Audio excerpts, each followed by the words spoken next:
¿Qué tal? Buenas tardes a todos. ¿Cómo están? Hoy es 8 de febrero de 2022. Estamos en la clase de manejo y distribución de la energía de la carrera de arquitectura de la ciudad de la Gran Tenochtitlán, la Ciudad de México. Muy bien. ¿Cuál es el contexto mundial? Aumentan las tensiones entre Rusia y sus aliados y Estados Unidos y sus aliados por el territorio de Ucrania. Tensa la situación. Amenazas de ambos lados. Ayer Estados Unidos advirtió a Rusia que si toma el territorio le suspenderá un gasoducto que entregaría gas ruso no me acuerdo, me parece que en Alemania. Y Rusia contestó diciendo que es uno de los países que tiene más armamento nuclear, como diciéndoles, vamos a ver a cómo nos toca. No se pongan con Sansón a las patadas. Bueno, eso es en el contexto internacional. En el contexto nacional, señores, la epidemia sigue a la baja, a un ritmo aceleradísimo. Son excelentes noticias, que no quiere decir que la epidemia haya terminado, ni mucho menos que podamos dejar de cuidarnos. Pero la epidemia va a la baja y eso es extraordinaria noticia. Estamos, calculo yo que el día de hoy estaremos, si no por debajo del punto máximo de la tercera ola, por lo menos casi ya iguales al punto más alto de la tercera ola para empezar a bajar, a ver hasta dónde llegamos, ¿no? Te repito, hasta ahorita la tercera ola había sido la más grande y con la cuarta la superamos por 2.5 veces, pero ya estamos bajando hasta el nivel de lo que fue el punto más alto de la tercera ola. Y les doy dos datos rapidísimos que a mí me tienen feliz. Hice un estudio numérico que el día que quieran lo podemos platicar y resulta que en la tercera ola tuvimos un resultado, aunque fue una ola muy grande, el número de contagios no quiere decir que nos pongamos contentos por eso. Aunque hubo muchos contagios, las muertes disminuyeron significativamente. Y les doy este dato. Respecto a la proporción contagios muertos o muertos por respecto a los contagios que tuvimos en la primera ola, en la tercera ola solo tuvimos el 36% de ese nivel. Es decir, perdón, el 38%. Es decir, nos ahorramos, si se quiere decir así, el 62% de las muertes, según la relación que se había dado muertes por contagio en la primera ola. Lo que quiere decir que las vacunas están haciendo la gran diferencia. Pero mejor aún, señores, hice la segunda parte de ese estudio numérico para la cuarta ola y resulta que en la cuarta ola hemos tenido solamente el 9% de los muertos en la relación muertos versus número de contagiados respecto a la primera ola. Entonces, estamos, señores, constatando que la ciencia rinde frutos. Estamos constatando que la disciplina ayuda. Estamos constatando que vamos por buen camino.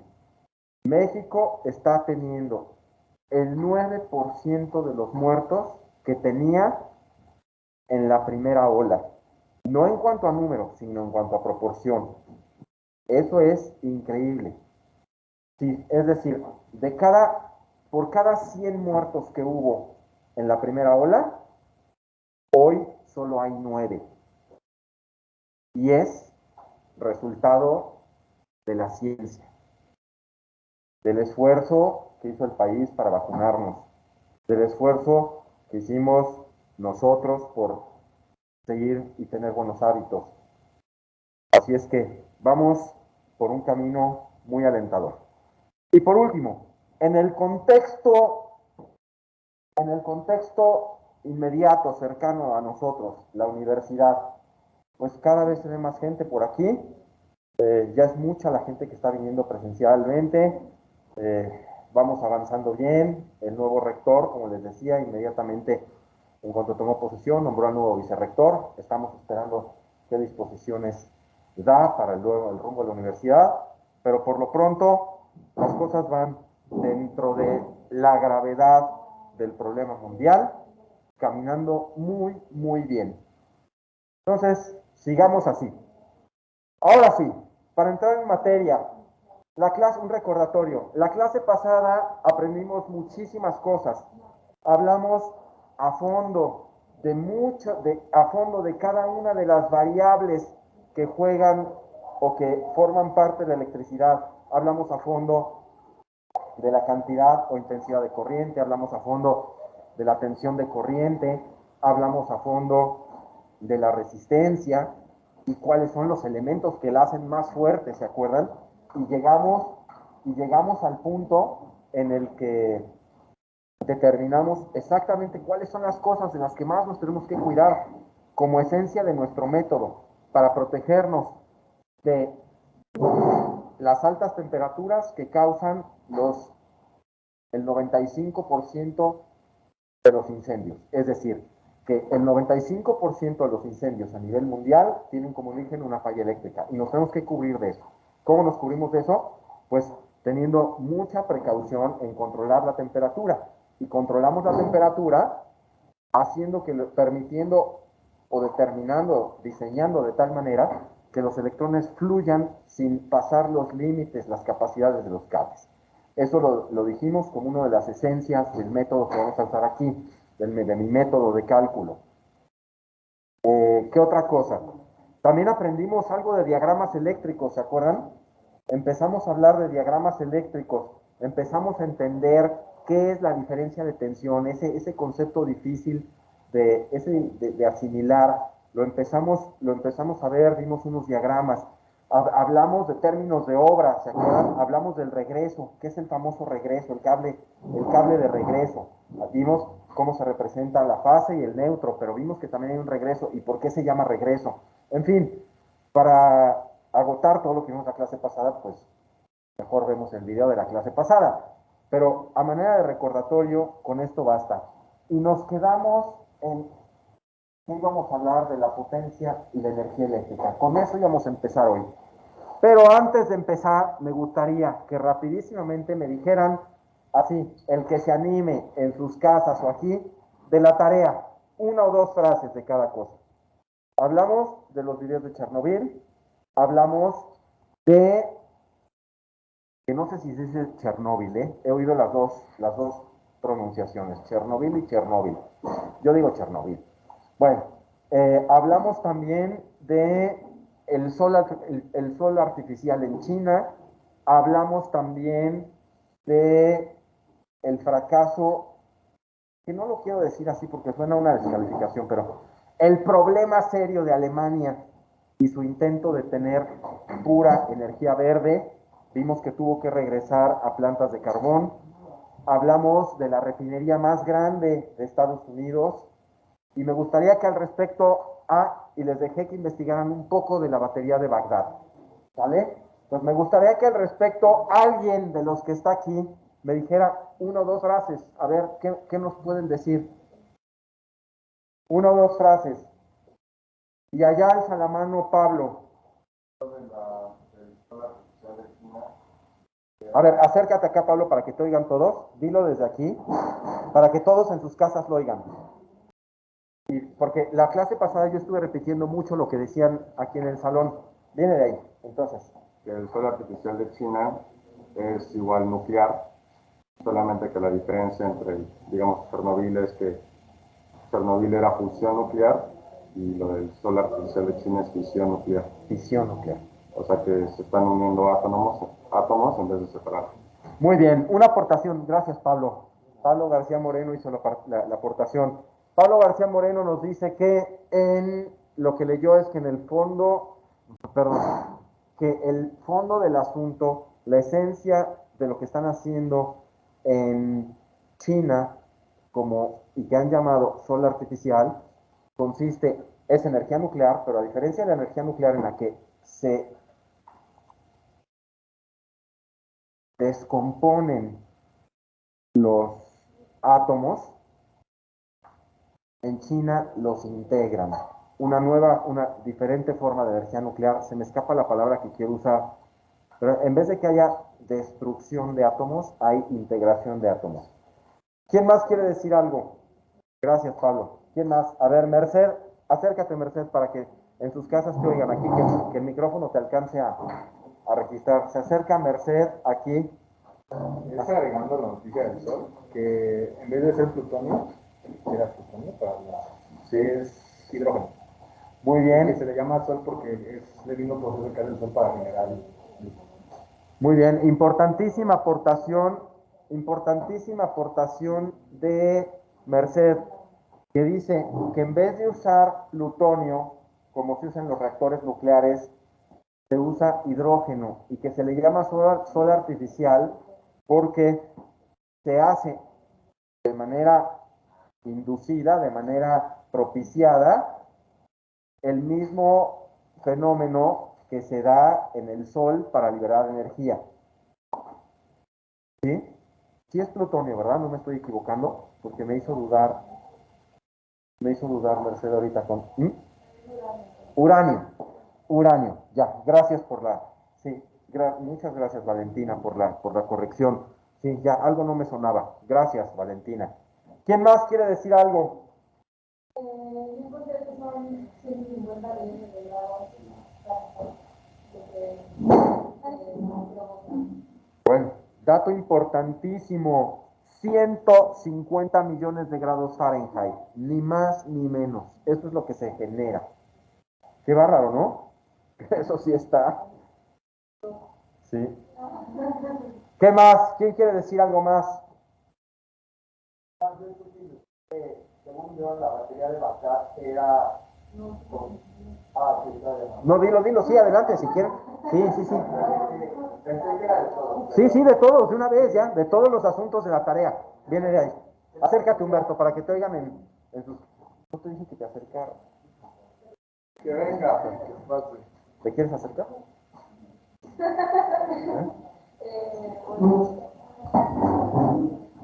Bueno, entonces, vete. Tú con confianza, es más, ponte en la cámara para que te vean bien. Dilo tú. Hola. Que en el sol artificial se usan 150, o sea, se provocan 150 millones de grados Fahrenheit. Bien. Gracias. Ahora sí, Humberto, te toca. A ver, Humberto va a participar. O sea, lo que estaba checando yo era que la batería de Bagdad tiene pero muy poca energía, entonces que... Atención, Vicky. O sea, que en realidad puede ser que no haya sido como una batería planeada, sino más bien una cosa que por coincidencia transmitía electricidad, porque es pero súper bajo la producción eléctrica. Muy bien, lo que dice, gracias Humberto, lo que dice Humberto, pusieron atención sobre la batería de Bagdad, que dice que es tan chiquita la energía que se almacena ahí, que a lo mejor no fue algo intencional, sino accidental, circunstancial. Puede ser, pero entonces vamos a hablar tantitito de la batería de Bagdad. ¿Alguien nos quiere dar, aunque sea una brevísima descripción de qué es la batería de Bagdad? Vente acá, Vicky, lo dices acá, vente corriendo. Entonces viene Vicky, se acerca un minuto a describir aquí la batería de Bagdad.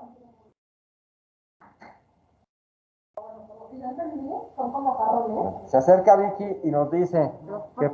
¿No se te da? No. Bueno, aquí de lado. Entonces Vicky de lado, porque no quiere ser vista. Vicky de lado habla. bueno, según yo son como jarrones que se juntan uno con el otro y se genera como decía, o sea, un poco de energía. Y también leí que pudo haber sido un accidente que haya. Muy bien, entonces, Vicky nos da un dato más, nos dice que son jarrones y que despiden electricidad. Bueno, a ver, bien, Valentina, vente. ¿Quieres salir en el video o solo hablar? Nada más hablar, bueno, acércate al micrófono, vente. Se acerca Valentina aquí y nos dice. Funcionan como las baterías de hoy, en el que en estas baterías era el jarrón y adentro había como un cilindro de cobre y adentro era como un filamento algo así de hierro o acero, porque entonces no había acero. Pero que alrededor le ponían un electrolito que podía ser como algún, digamos, jugo de algún cítrico, y eso es lo que generaba las reacciones químicas con las que funcionan hoy las baterías o las pilas. Entonces, por eso se generaban como 1 o 2 voltios de electricidad, pero se podían como acomodar en serie y así como generaba más electricidad.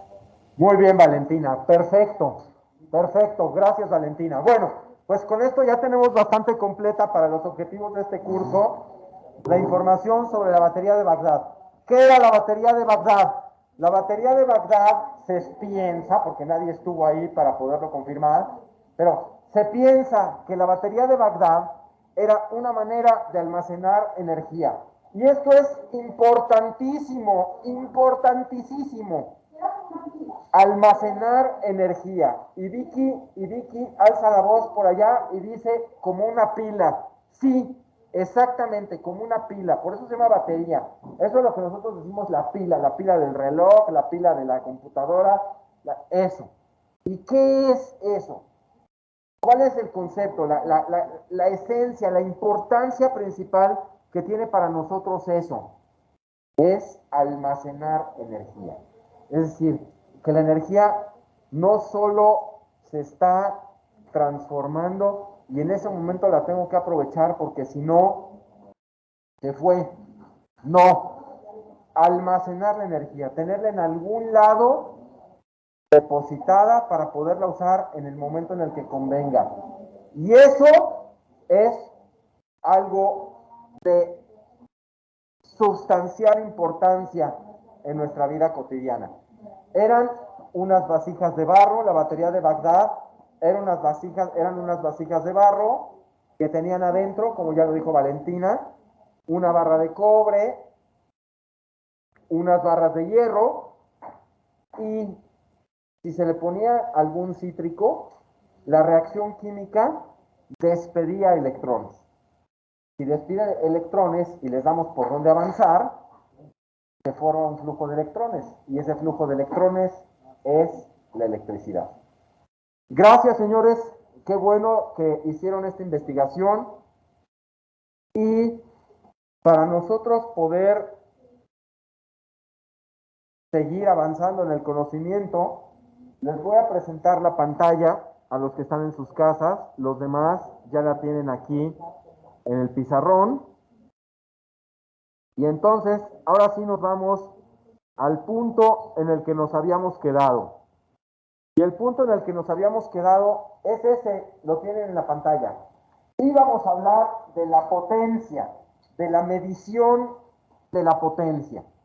¿Se acuerdan que la potencia es el resultado de la tensión por la intensidad o de la intensidad por la tensión, que es lo mismo?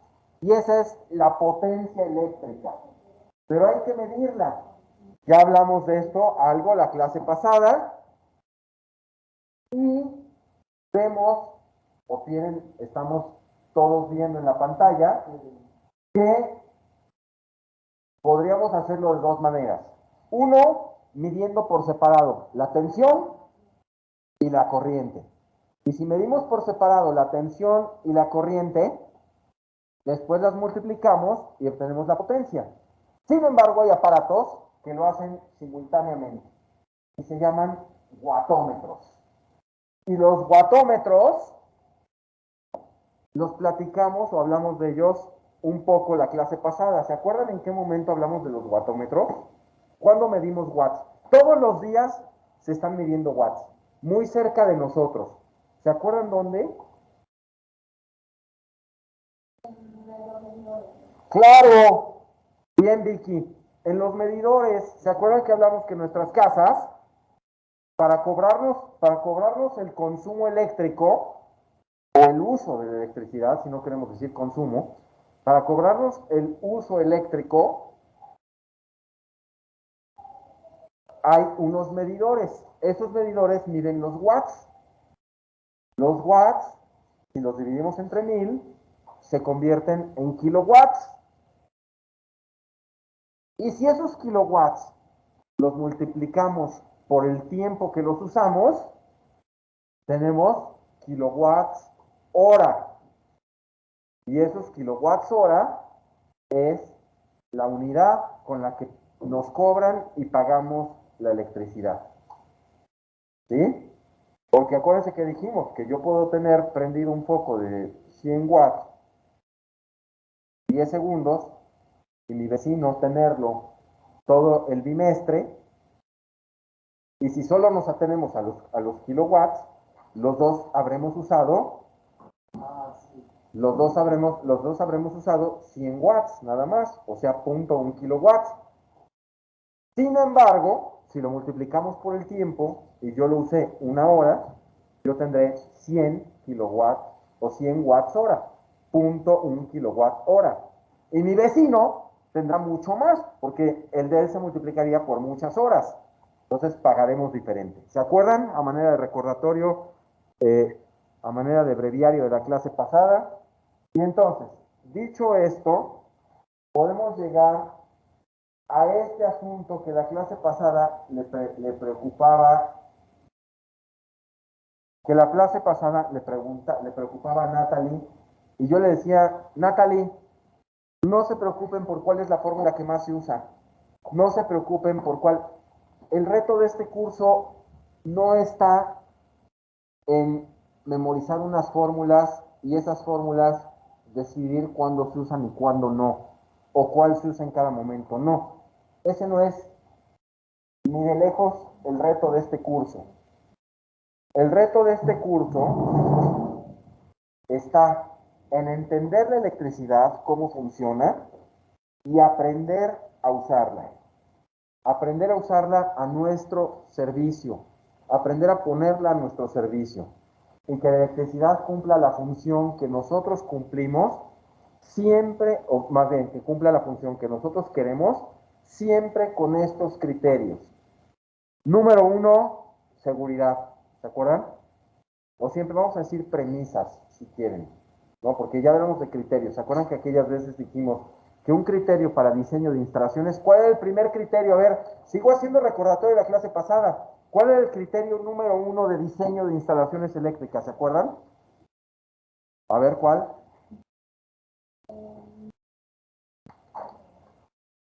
Muy bien, Majo. Nunca revolver.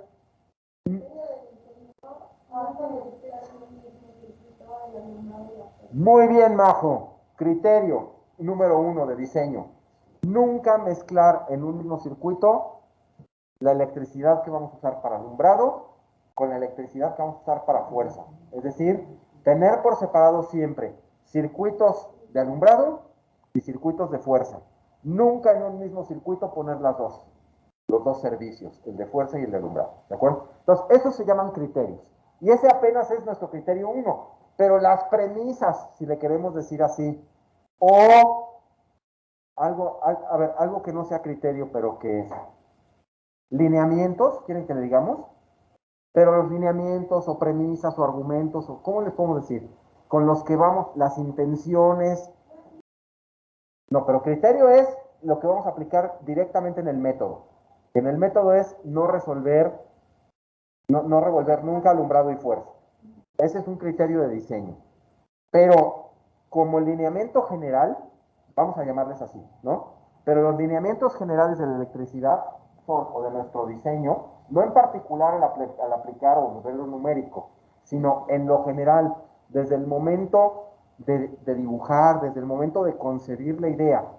Los lineamientos, ¿se acuerdan? Son siempre diseñar primero Aspecto más importante a cuidar, la seguridad. ¿Se acuerdan? Segundo, lineamiento. Segundo aspecto más importante a considerar, la funcionalidad. Tercer lineamiento o aspecto más importante a cuidar, economía. Y por último, cuarto lineamiento o cuarto aspecto más importante a cuidar, estética. Muy bien, entonces, así les vamos a llamar. Nuestros grandes lineamientos son 4. Seguridad, funcionalidad, economía y estética. Ahora, criterios de diseño, cuando ya estamos en la parte específica del diseño del proyecto, ya pasó la concepción de la idea, ya pasó el volverlo propuesta, volverlo proyecto, volverlo tal, y estamos ya en el diseño numérico, en el diseño específico, en el diseño material, en el diseño técnico. Estamos ya en el diseño técnico. Criterio número 1, nunca mezclar alumbrado y fuerza en el mismo circuito. Por lo pronto, aquí lo dejamos. Nos falta ver otros 2 criterios. Por lo pronto, ya tenemos el primero. Y regresamos entonces a las fórmulas. Y para que vean que el objetivo de este curso o el reto de este curso no es ni será memorizar fórmulas. Aquí están y estarán disponibles durante todo el curso. Están siempre, las tenemos en la tesis, en mi tesis, las tienen en los archivos, en el material del curso. Es decir, aquí está plasmada las combinaciones, todas las combinaciones de las 2 fórmulas elementales de la electricidad para encontrar la variable faltante. Y las vamos a tener todo el tiempo. Es decir, si yo estoy buscando la intensidad se mide en amperes y dependiendo de los elementos o la información con que cuente, decidiré si uso esta fórmula, tensión entre resistencia, potencia entre tensión, o la raíz de la potencia entre la resistencia. Si necesito encontrar la resistencia, pues las mismas fórmulas, pero despejadas en función de la resistencia, sabemos que se mide en ohms, y puede ser la potencia entre la intensidad al cuadrado, la tensión al cuadrado entre la potencia, o la tensión entre la intensidad. Y así sucesivamente. Si estoy buscando cualquiera de las 4 variables de la electricidad, tengo las fórmulas que me dan esa información según los datos que yo tenga. Así es que, repito, en este curso, memorizar fórmulas no es un asunto de interés. ¿Estamos? Muy bien. Bueno. Majo está copiando. Pero en cuanto a Majo termine, pasamos a la siguiente.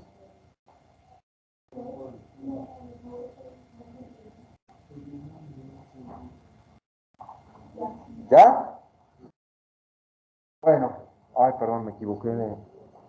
Ahora me equivoqué de botón. Ahora, veamos más ejercicios. Ejercicios en los que no nos detendremos, por mucho tiempo, pero que son aplicación de estas fórmulas. Estos los verán ustedes con calma si les interesa.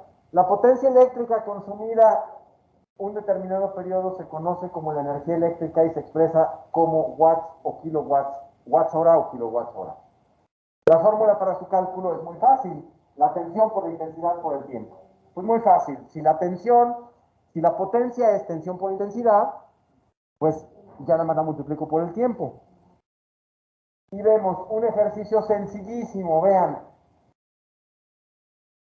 Todos los dispositivos de un circuito eléctrico en este ejercicio, ¿sí? consumieron o consumen o usan 250 watts. Y lo estuve trabajando durante 10 horas. ¿Cuánto debo de pagar? Bueno, pues 250 watts por 10 horas, 2500 watts hora. O 2.5 kilowatts hora. ¿Sí? Estos son operaciones de primaria. ¿Vale? Bueno, entonces, me falló. A lo mejor apreté el botón equivocado. Ahí estamos ya. Ahora, vamos a hacer este ejercicio rapidísimo, aunque sea mentalmente. Resulta que en una casa hay 6 lámparas de 100 watts cada una. ¿Sí? La energía diaria o se hace trabajar esas lámparas durante 8 horas cada día y durante 30 días. Si el kilowatt hora cuesta 73.7 centavos o 70.737 pesos, ¿cuánto debo de pagar? Bueno, pues muy fácil. 6 lámparas de 100 watts, mi consumo es de 600 watts. Pero las uso 8 horas diarias, tengo 4.800 watts hora. Aquí le faltó la hora, porque ya está multiplicado. Watts hora. ¿Sí? Entonces, 4.800 watts hora son 4.8 kilowatts hora al día. Pero lo usé 30 días. 4.8 kilowatts horas por 30 días me da 140 kilowatts hora. Claro, me pide Ana que si ponemos ahí está. Es muy fácil, Ana. Tensión por intensidad por tiempo. Ajá. Listo. Entonces regresamos al ejercicio y tenemos ahí que son 144 kilowatts hora por la tarifa .737 que cuesta cada kilowatt hora. El resultado obviamente está mal. Aquí la persona que hizo la captura se equivocó porque 144 por algo menor a 1 no puede dar más de 144. Sí, bien, claro, bien, muy bien, Rica. Solo lo sumó. El señor lo sumó. Quien hizo la captura, en realidad el resultado es 144 por .737, ¿quién me lo dice? Muy bien, gracias Vicky. El resultado debe ser 106.20 y tantos kilowatts hora, ¿sale? Sencillísimo. Estos ejercicios no tienen ninguna complicación, nada más son un ejemplo muy sencillo y rápido para que entendamos cómo se convierten esos datos en algo que nosotros manejaremos o que vemos frecuentemente, los kilowatts hora. Cuando me llega el recibo y dice que consumí 14 kilowatts hora, bueno, ¿de dónde vienen 14 kilowatts hora? ¿Sí? Bueno, seguimos.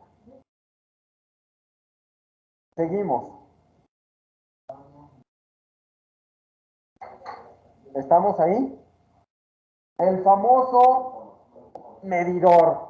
Y en este ya puedo avanzar muy rápido. En este asunto ya puedo avanzar muy rápido porque ya lo platicamos hasta el cansancio. Tenemos que el aparato que mide la electricidad, el aparato que mide el consumo eléctrico, se llama wattorímetro. Y si somos más precisos, o en muchos lados le dicen el kilowattorímetro. Porque como ya no miden los watts, sino los kilowatts, para usar unidades más chicas lo dividen entre 1000, como decíamos que en vez de decir 300.000 metros, decimos 300 kilómetros, ellos también, en vez de decir 300.000 watts, dicen 300 kilowatts. Entonces, Al aparatito este le dicen el kilowattorímetro. ¿Y cómo funciona el kilowattorímetro? Pues muy sencillo. Resulta que el kilowattorímetro no se reinicia cada periodo, cada bimestre. No, el kilowattorímetro es un consecutivo que va acumulando cantidades. Entonces, vamos a pensar que el bimestre pasado yo había consumido, el kilowattorímetro se quedó en 2.340 kilowatts hora. Entonces, toman la lectura y dicen, bueno, cerró el bimestre con 2.340 y ahí se queda anotado. Al siguiente bimestre, llegan a tomar la lectura y dicen 2.850. No es que yo haya consumido 2.850 kilowatts hora, porque el contador ya estaba en 2.340. Entonces, a 2.850, que es mi lectura actual, le resto la lectura anterior y me da que el consumo fue de 510 kilowatts hora, como ejemplo, ¿no? Pero ¿cómo que la lectura actual? Sí, el kilowattorímetro marca cuántos kilowatts hora han pasado por ahí. ¿Sí? Pues llega el señor de la luz, o si lo pueden monitorear a distancia, y dice, a ver, el kilowattorímetro de casa de Rivka marca 6.325. Marca 6.325. Entonces, esos 6.325 es lo que consumió Rivka. No creo, solo que fuera el primer mes. Si fuera el primer mes, entonces sí podemos decir, Rivka estrenó un kilowattorímetro. Pero ahí sería el primero, o sea, Claro. 2.340. Claro, entonces, Rivka estrenó un kilowattorímetro que su lectura inicial era cero, porque el aparato estaba nuevo y por ahí habían pasado 0 kilowatts hora. Si la lectura es 6.000, pues quiere decir que ella consumió 6.000. Pero a partir del segundo mes, en el segundo mes vamos a pensar que la lectura, o el segundo bimestre, la lectura sea 11.000. Y entonces le voy a decir a Rivka, ¿tú consumiste 11.000 kilowatts hora? La respuesta es no, porque de esos 11.000, 6.000 son del periodo anterior y ya los pagó. Entonces, ahora solo le toca pagar lo de ese último mes. ¿Y cuándo se resetea? Y pregunta Rivka, ¿cuándo se resetea? Que yo sepa, nunca. O sea, una casa puede decir ahí millones. Sí, que yo sepa, preguntan tanto Majo como Rivka, preguntan en un inglés mexicanizado, ¿cuándo se resetea? ¿Qué es eso? ¿No? Reinicia. Eso, muy bien. ¿Cuándo se reinicia? Entonces, ¿no? Entonces, para hacer honor a nuestra lengua, para hacer honor al idioma de Cervantes, ¿cuándo se reinicia, Rivka? ¿Cuándo se reinicia, Majo? Que yo sepa nunca. Es como el odómetro del coche. Vamos a pensar en el contador de kilómetros del coche. ¿Sí? Entonces, tienes un contador chiquito que lo puedes regresar a cero. Pero el contador general del coche, ¿cuándo se regresa? Nunca. Es el número de kilómetros que tiene ese coche. Es el histórico. Usó la palabra muy acertada, Humberto. Es el histórico. Entonces, tú nada más para tu último conteo, haces la resta. Vamos a pensar que en mi coche el odómetro particular, el odómetro voluntario, el odómetro manejable, el odómetro alterable, por algo se descompuso o no tiene, mi coche no tiene. Entonces, ¿qué hacemos? Pues en el odómetro histórico, cuando salgo de mi casa, anoto cuántos kilómetros tenía. Y cuando regreso en la noche, anoto cuántos tenía. Hago la resta y ya sé cuánto recorrí ese día. ¿Y esto es para pagar la electricidad? Y pregunta Rivka, ¿esto es para pagar la electricidad? Sí, señores, esto es para pagar la electricidad. Así se paga. Entonces, en el medidor, el señor de la luz, la compañía de luz, creo que ya se pueden hacer lecturas remotas, pero si no, el señor que hace las lecturas, por eso los medidores arquitectos, Saben que ya es una obligación tener los medidores en la fachada, ¿se acuerdan? Entonces, ¿por qué en la fachada? A ver, ¿cuál es la importancia de que estén en la fachada? Que se pueda tomar la lectura, que el señor que toma las lecturas, en caso de que no se pueda tomar remota, pueda pasar y tomar la lectura. Entonces, el señor toma la lectura y nada más dice, en la dirección de Rivka, ¿no? Vamos a poner ahí, pasó de la reforma número 1, ¿no? La dirección de Rivka, la lectura es de 825 y ya.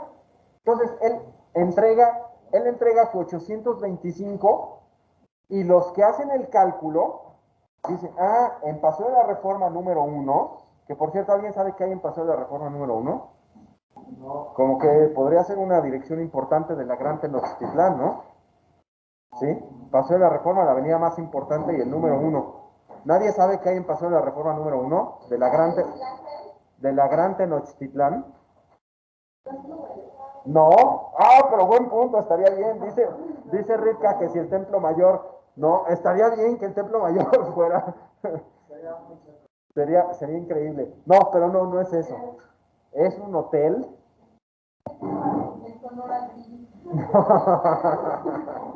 Por aquí alguien dijo. Pero sí es un hotel. ¿Ya lo encontraste? ¿Ya lo vieron? Es un hotel en Paseo de la Reforma. La dirección más emblemática que podría ser es un hotel de estilo Art Nouveau. Está buenísimo eso. Que de verdad no debería de... No sé cómo lo permitieron, de verdad. En Paseo de la Reforma número 1, qué bárbaro. Bueno, pues volvemos. Entonces, el señor de la lectura, ahí voy. El señor de la lectura, ¿qué hace? Solo reporta qué lectura tomó, la manda a la oficina y entonces la oficina dice, pasó la reforma número 1, 860. Bueno, pues ven su lectura anterior, 420. Muy bien, pues entonces le toca pagar 440. Sencillísimo, señores, esto no amerita más explicación, ¿no? ¿Pero podríamos verlo o no? No. Entonces pregunta Ritka, ¿estos ya son pesos? No. Estos son kilowatts hora. Se convierten en pesos cuando lo multiplico por la tarifa.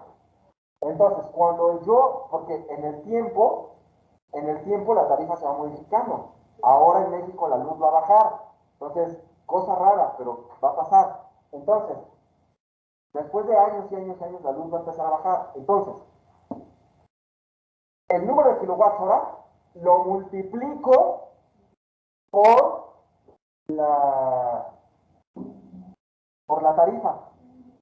Y ya, ese es el precio. Entonces, fíjate, yo tenía en este ejemplo 144 kilowatts hora por la tarifa .737, me daba, aquí acuérdense que lo pasaron a 106. Estos sí ya son pesos. ¿Sale? ¿Bien claro, Rizka? Muy bien. Ahora, señores, vamos a ver. Seguimos metiendo seguimos metiendo información al cerebro. Seguimos construyendo el conocimiento. ¿Sale? Pero a ver, igual con paneles solares y así, o sea, todo se registra igual, pero ¿cómo no pagas? A ver. ¿Pero es que no pagas tanto cuando tienes... Pregunta Rizka. ¿Y con los paneles solares qué pasa? Y le contestamos a Rizka.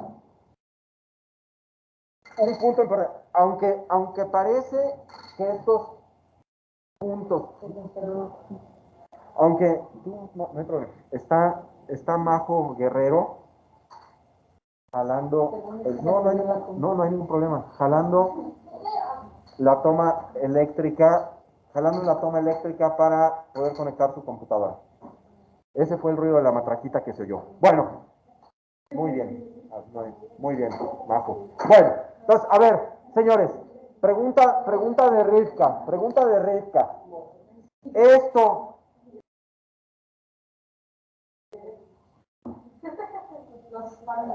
pregunta de Rivka, ¿los paneles solares cómo funcionan? ¿En qué están? Bueno, hago una aclaración. Lo contesto con todo gusto, igual que todo lo que pregunten. que yo tenga respuesta, ¿no? Lo contesto con todo gusto y o porque parece que nos desvían del punto preciso en el que estamos, pero no, es parte de la materia y además nos daremos cuenta después, eso nos permite avanzar más rápido después. Entonces, esta información es importantísima. Los paneles solares, porque así se dice en español, hace rato lo dije mal, los paneles solares, ¿no? Igual que los carteles de la droga, no es el cártel ni el panel, son panel y cartel. Así se dice así se dice en español. Entonces, ¿qué hacen? ¿Qué hacen esos? ¿Cómo disminuyen el cobro? Lo explico brevísimamente. Número uno, nadie, absolutamente nadie, dentro de estando en ley, ¿no? Estando dentro de la ley, nadie, absolutamente nadie, consume la electricidad que genera. Qué raro suena esto, ¿verdad? Ajá, van a decir, tengas un panel o 10 paneles, perdón, tengas un panel o 10 paneles, nadie consume la electricidad que genera. Y van a decir, oye, pues qué raro, ¿no? Como que eso. Y dice por allá Majo, es que la venden. Sí, eso es. ¿Cómo funcionan? Y te contesto, Rivka. Y Majo lo explica y yo lo repito. Así está. Tú tienes un consumo en tu casa, vamos a pensar, de 100 kilowatts hora. E instalas paneles que generan 90 kilowatts hora, ¿sí? En el periodo mismo. Bueno, ¿qué se hace? Yo los 100 kilowatts hora que usé, los tomé de la red eléctrica, los tomé de la red de la CFE, usé la electricidad de la CFE. Y los 90 que produje o que transformé, los entregué por el neutro, los mandé por el neutro, ya entendemos todos esto cuando digo así, los mandé por el neutro a la CFE. Entonces la CFE dice, ah, muy bien, entonces tú demandaste 100, pero entregaste 90, solo te cobro 10. ¿Sí? Entonces, no es que tú uses tu luz y uses menos de ellos, no. Tú usas siempre de ellos y les entregas a ellos. Y te cobran la diferencia. Y vamos a ver, pero ¿qué pasa al revés? ¿O qué pasa en otra posible situación? Yo consumí o demandé los mismos 100, pero produje 110. ¿Qué pasa? A ver, entonces, ¿se dan cuenta? Yo produje o transformé más, entregué más de lo que demandé. Entonces, la CFM debería 10 kilowatts hora, ¿sí? Y pregunta aquí Rivka, ¿te van a dar dinero? No, te lo guardan, eso es. Entonces, te lo guardan, entonces Majo ya lo contestó, eso te lo guardan para la que sigue. Entonces tú empiezas el siguiente periodo, lo empiezas con más 10, tú ya tienes 10 a tu favor, tienes saldo, ajá, muy bien, tienes tu saldazo, ¿no? Entonces, tienes en tu tarjeta saldazo, no es cierto, pero tienes, tienes una reserva con ellos, de 10 kilowatts hora, ¿sí? Bueno, el siguiente mes te los bonifican. ¿Y cuándo? ¿Hasta el infinito se puede? Decía Rivka, no, no se puede hasta el infinito. Lo que no usaste en 6 meses, se perdió. Es igual que tu saldo, ¿no? Es igual que tu saldo, no es eterno, ¿no? Entonces, tú les puedes dar de más, de más, de más, de más. Y si no lo consumes, en 6 meses, si no lo usaste, se perdió. ¿Vale? Entonces, por eso, los diseños de instalaciones así, los diseños de instalaciones complementadas con energía solar. Pero si sobra, no pagas nada. No, si sobra, no pagas nada. Pero entonces, por eso los diseños de energía de estas instalaciones, para complementar tu instalación eléctrica con paneles solares, ¿sí? Se hacen calculándole al 95, 98%. porque sabes que lo que estés dando de excedente lo pierdes. Entonces tú invertiste en esos equipos para producir más y ya no te están redituando un beneficio. Entonces, ¿qué se hace con esos? Tú diseñas para el momento, de tal manera que tus recibos de electricidad te lleguen por 20 pesos, por 15 pesos, una cosa así. ¿Sale? Bueno, entonces, de aquí, esto me da pie para decir dos cosas importantísimas que aunque no es el momento exacto en el que estaban planeadas, es el momento en el que se dio naturalmente platicarlos y contribuyen al conocimiento y después nos van a ahorrar tiempo. ¿Qué son estas cosas? Dos datos. Uno, los paneles solares, a mí me ha tocado hacer dos instalaciones con paneles solares que complementan la instalación y reducen la tarifa a pagar. Y les doy los datos. El primero de ellos es en una bodega muy grande de una editorial. En una bodega muy grande.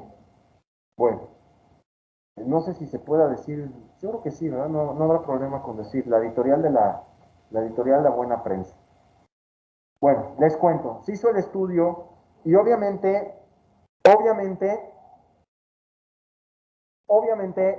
antes de comprar los paneles hay que ver si va a convenir o no va a convenir, porque si son muy caros y voy a usar muy poca luz, pues entonces nunca voy a recuperar esa inversión.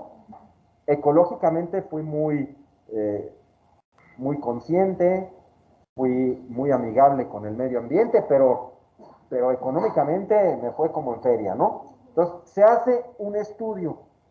¿Y qué hago? Yo calculo, hago mi presupuesto de cuánto voy a tener que gastar en equipos, y en la instalación, y en ponerlos a operar. ¿Vale? Eso es lo que voy a hacer. Y veo cuánto me van a ahorrar.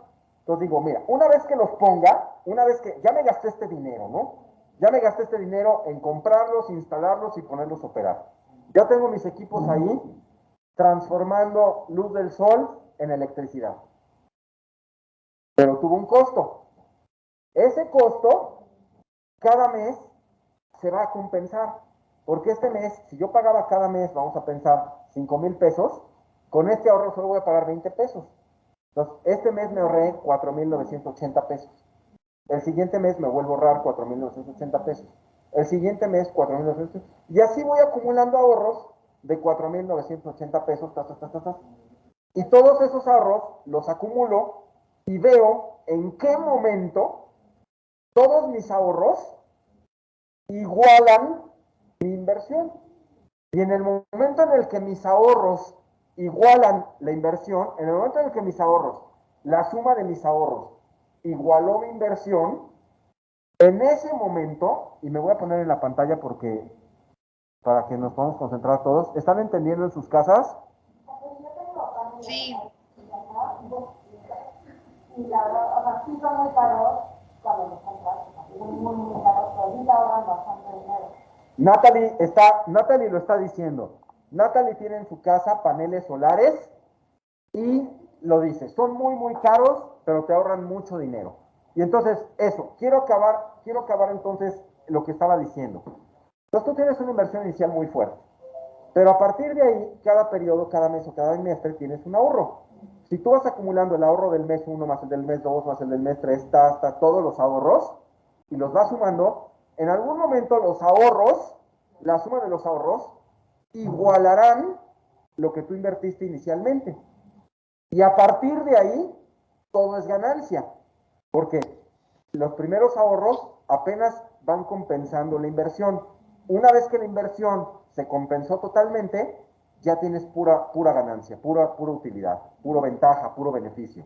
¿Estamos? Bueno, entendiendo esto les cuento. Francisco, una cosa, creo que dejaste de compartir la pantalla. ¿Vale? O sea, creo que dejaste de compartir la pantalla. Sí, a propósito, para que... Pero ahorita, en 2 minutos regresamos.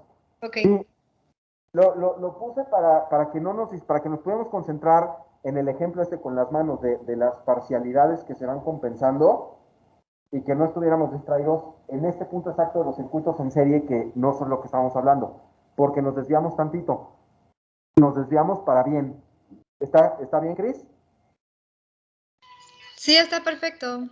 Muy bien. Ahora, entonces, en los ejemplos que yo he hecho, en los casos que yo he hecho, y ese es el dato importantísimo, ya entendiendo que hay una inversión inicial que se va amortizando, que se va compensando con los ahorros periódicos, y que hay un momento en el que la suma de ahorros periódicos iguala a la inversión inicial y a partir de ese momento todo es beneficio, les doy datos tal como los viví, tal como me tocó, tal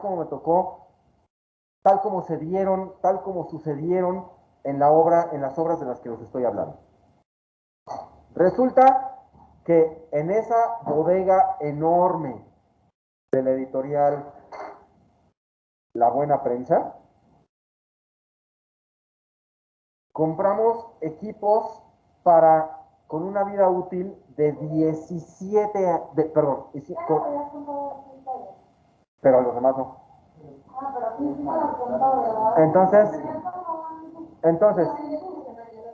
Entonces hicimos, es que dice Natalie que ella ya había oído esta historia, sí, porque Natalie ya había sido mi alumna, pero los que no, vale la pena que lo sepan para que entendamos cómo va la tecnología.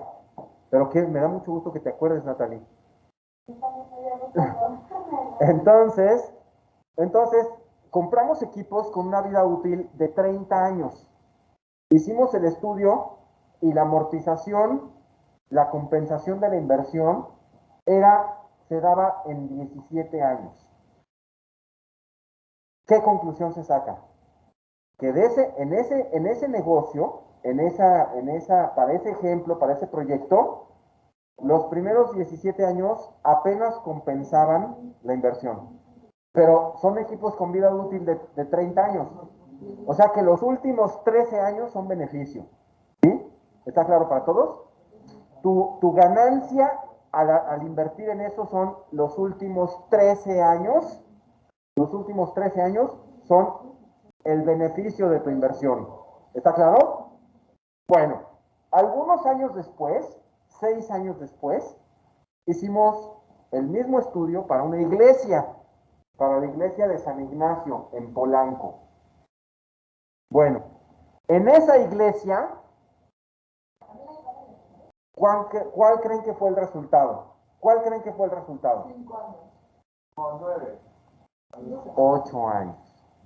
Entonces, resulta que en esa iglesia la recuperación de la inversión se daba en 8 años. Entonces, la conclusión es que los últimos 22 es el beneficio. ¿Y cuál es la conclusión general de estas dos comparaciones? En las dos, dice Rizka que vale la pena, en esta sí vale la pena. En las dos vale la pena, pero en esta vale todavía más la pena. En esta vale todavía más la pena. ¿Y qué otra conclusión podemos sacar? Yo creo también que entre más luz ocupas, más va a valer la pena porque más pronto te vas a recuperar. Humberto dice que entre más luz usas, más vale la pena porque más pronto recuperas. También es cierto, pero también es más grande la inversión porque más paneles tienes que poner para generar más luz. Entonces, ¿cuál es otra conclusión importantísima? Se las digo yo, que la tecnología, como siempre, está bajando de precio y cada vez va a ser mejor, más redituable hacerlo. Es la misma historia, señores. El primero que se compró, la primera computadora costó $100 millones, ¿no? Y era una cosa de este tamaño, ¿no? Y había una en Estados Unidos. Y luego la primera en México seguramente la tuvo la UNAM. Y después, el primer señor que tuvo una computadora pagó una fortuna por ella. Y hoy todos tenemos una aquí a un precio bastante razonable, ¿no? Lo mismo pasó con las televisiones, lo mismo pasó con los coches. El primer señor que tuvo un coche, pues tuvo que pagar una fortuna por él y tenía que ser muy rico. Hoy muchas más personas pueden tener coche porque han bajado de precio. Lo mismo está pasando con los paneles. En un principio eran muy caros, cada vez hay más, cada vez hay más, cada vez hay más. Y si los paneles bajan de precio,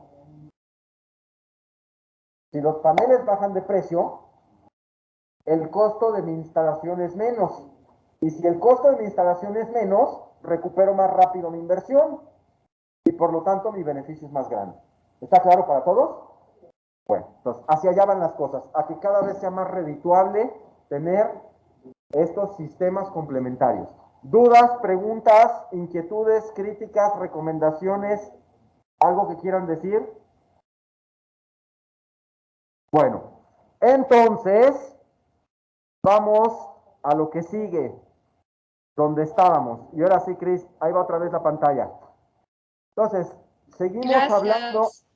seguimos hablando o regresamos a los elementos de las instalaciones eléctricas. Y vamos a ver los circuitos. Ya sabemos todos qué es un circuito. El circuito es la unidad básica de una instalación eléctrica, lo dijimos. El circuito es la mínima expresión de una instalación eléctrica. El circuito es aquel conjunto de elementos mínimos pero suficientes para considerar o para conducir la electricidad cumpliendo todos los criterios y lineamientos, ¿se acuerdan? Seguridad, funcionalidad,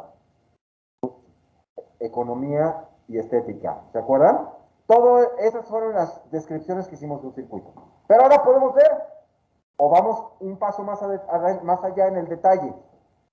Los circuitos pueden ser pueden ser conectados. Ya sabemos que de iluminación o de fuerza. Pero en cuanto a la manera en que los conectamos, en cuanto al uso, pueden ser de iluminación y de fuerza. Pero en cuanto a la manera en que los conectamos, pueden ser conectados en serie o en paralelo. ¿Qué ventajas y desventajas tiene cada uno? Porque como en todo, tiene ventajas y desventajas. ¿Qué ventajas tienen las conexiones en serie? ¿Qué desventajas tienen? Se los digo yo. Ahí está. Estos, para que los ubiquen, son los típicos de los arbolitos de Navidad. Sí. Que se acuerdan que a la serie de Navidad le quitabas un poquito y se apagaba toda la serie. ¿Se acuerdan? ¿Por qué? Porque la corriente fluye por dentro de los elementos. La corriente pasa por los elementos y se va al siguiente y se va al siguiente. Esa es la corriente eléctrica usándola en circuitos en serie. ¿Qué ventajas tienen estos circuitos? Se los digo yo, muy fácil, que estos circuitos necesitan menos cable. Entonces, tenemos ahorro en material. Pero su desventaja es que con un elemento que falle, se pierde el funcionamiento de todo el circuito. ¿Está claro? Bueno. Ahora, si conectamos en serie, perdón, me equivoqué pensé que ya había cambiado la. Y vemos ahí una representación de una conexión en serie, seguimos. Vean cómo el diagrama, y seguimos aprendiendo de diagramas, vean cómo llega la corriente por la fase, ¿se acuerdan? Ya todo esto lo entendemos, es parte del aprendizaje que ya tenemos. Y pasa por el foco, y se va al siguiente foco, y se va al siguiente foco, y así sucesivamente. Y esto ya sabemos que esta es la distancia, la diferencia de tensiones, 127 volts. Bueno, ahí tenemos otra descripción, la corriente circula por todos los elementos, la corriente que circula por todos los elementos es la misma, y si quitamos cualquier elemento, deja de funcionar todo el circuito. Ahora,